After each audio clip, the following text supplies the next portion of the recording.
Hi guys, welcome to another Laser Talk, and this time we're talking about Waterworld.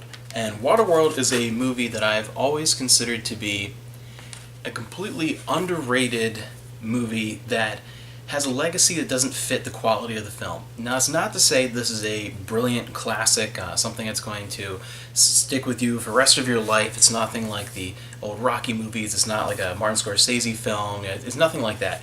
But it's a fairly good movie that I think has a rotten reputation just because of the circumstances surrounding it. It's a movie that when it came out, it needed to be an absolutely brilliant, incredible, big blockbuster picture to match not only its overinflated budget, but just the scope of the film, the people that were involved, the amount of marketing this thing got. It was really set up to be something on the scale of, say, Jurassic Park, something from around the same time period here. It was really set up to be that, and it just wasn't. It was just a pretty good film with some outstanding special effects and stunt work, some really good elements, and some just kind of okay elements. It was overall just a decent film, and just being a decent film didn't fit what this film needed to be, and I think that's a huge issue with it. It didn't fill the shoes that it made for itself, but it wasn't all bad in any way. That's something that I think you should rewatch if you saw this back in the day and had a negative opinion of, and I was kind of the same way. I'd only seen this once when I was a kid.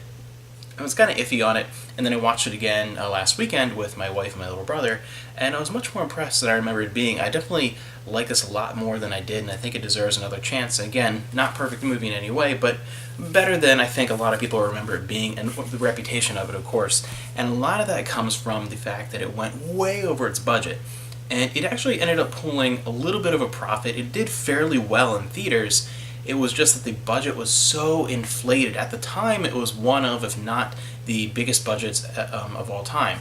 It was really up there, and it didn't underperform in the theaters. It just wasn't a major blockbuster hit, and it couldn't cover those costs. But then afterwards, with like home video and releases outside of North America and stuff, eventually it did actually make a small profit. It wasn't a huge loss. It's not one of those absolute just like disasters, but it was one of those things that, again, it really set itself up to need to be this massive hit just to be successful, and it just couldn't quite do that. And a lot of that controversy surrounding it, I think, gave it a more sort of like a negative vibe to the press and a negative image for something that was already not quite perfect.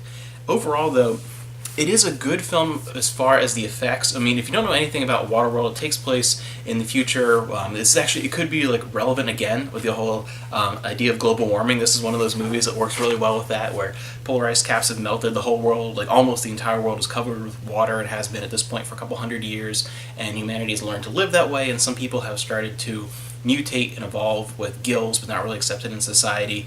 And it works fairly well in that format. There are a few things that clash with logic occasionally, but overall it's done fairly well. And things like the smokers, like people that have control of things like gasoline and oil, and on these like giant tankers and things like that, and forming different parts of society, and that all works fairly well within the confines of kind of an action-adventure film. It reminds me of, it's very much both in style and in tone, it's Mad Max on water.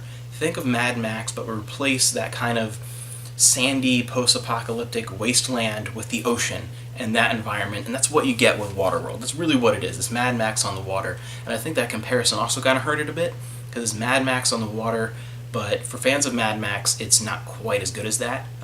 Personally, I'm not a huge Mad Max guy. I actually think I would prefer Waterworld overall, but I can see why most people don't. But from that perspective, the setting and stuff, there are some logic issues, but overall it's done fairly well. The mythology of the world and everything, it comes across as, it's good for what it is. Nothing super deep, but it works within the confines of what the type of film that it is. And with that film, the other element that you really need to be spectacular are the effects. And there are a lot of like really decent effects and giant elaborate fight scenes on the ocean, lots of crazy explosions. It looks very elaborate and well done, and there are only a few little moments really of CGI throughout the whole thing. Most of it is done with practical effects and real stunts, and from that respect, when you really watch it, it's very impressive on that scale and done really, really well.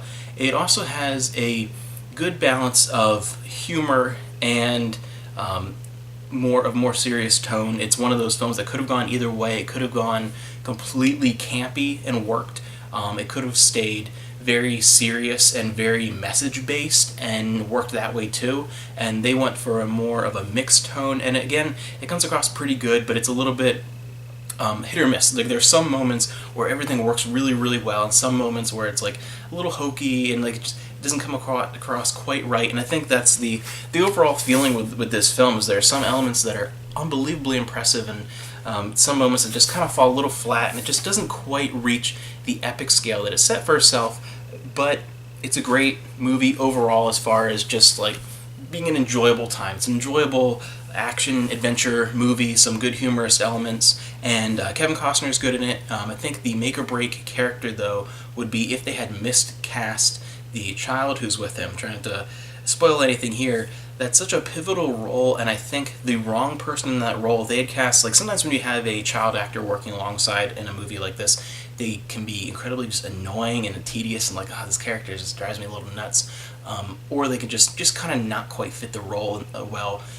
But this was cast perfectly for that character, and a couple other roles that are very influential to both the humor and the flow of the movie are cast fairly well, and those are kind of the make or break things. It's kind of weird to say, but like Kevin Costner is actually one of the characters that he does a great job. There's nothing wrong with his performance in this, but he's a character that I think several other actors could have stepped in those shoes and done just as good of a job. I think he's that type of character. He's kind of the just sort of the silent, stoic hero type character, and it's done okay. But again, he's one of those ones where he didn't do a bad job. It's just I could see other people in that role, and a really really good performance is where you can't really visualize someone else in that role. That person is that character to you in a lot of ways. And I think a lot of side characters hit that note more than some of the main people really.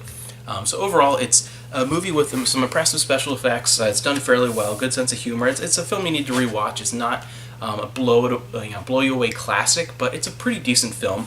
One that deserves a second chance, and this is a really good release. If you're looking for it, this looked and sounded amazing, just as good as any sort of like DVD print. This was one of the better. It's semi-late release, not super late release, but it's mid-90s. It's getting there, but it's a fantastic, good letterbox print here. This is the one that I highly recommend if you're looking for this movie on some other format other than just your standard, Blu-ray. I don't know if you know it's on Blu-ray or DVD, that type of thing. This was a really good LaserDisc release. Both my brother and my wife said they were like really impressed, and my brother, who's only seen LaserDisc a couple times, he was like, this is one of the better ones I've seen as far as visual comparison to more modern formats. So it was a really good release. I'm very impressed by it. It's a little more bare bones. There's no like extras to it or anything like that, but just for watching the movie, it's a really, really good quality release of a movie that I think deserves a second chance, just because it's a good fun time. And if you like things like Mad Max, again, that comparison, just because it fits it so well.